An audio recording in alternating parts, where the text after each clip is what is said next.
guys, this is Aaron with AGC. I'm going to talk to you today about finding the dot. Where it's currently located might be in your gun case or in your pants. Don't freak out, we'll find it for you. All right guys, so finding the dot.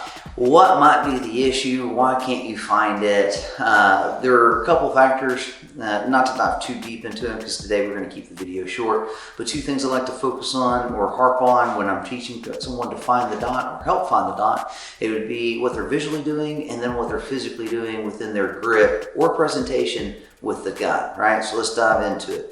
The first thing that you're going to see is proper presentation, all right? You'll see the gun present out. You'll see the dot start to drop from exactly 12 o'clock. With the proper presentation, the press momentum takes it to where you want to hit. The next thing that you're going to see is more of your inconsistent grip pressure, right? Now, you might see a little bit of the dot on this, or when you are trying to build your speed, you might not see any dot, right? It doesn't necessarily mean that your body mechanics are off, that your presentation and your form is probably pretty good, but what's inconsistent or preventing you from finding the dot would be the amount of pressure or leverage that your support hand is giving to the gun. We want to drive up into that trigger guard. We want to grind the MCPs together, essentially forming the wave. That's where you'll see some of these, some of the videos where the muzzle will kind of go up. It's not a cast. It's more of what the support hand's doing and driving into the frame of the gun.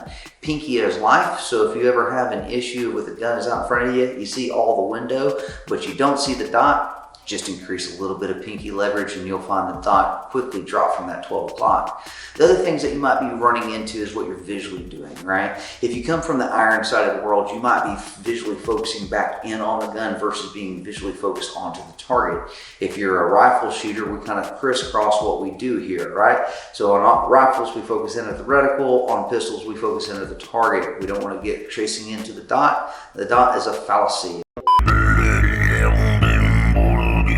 All right, so don't get sucked into the dot for as an illusion. It is not going to benefit you, right?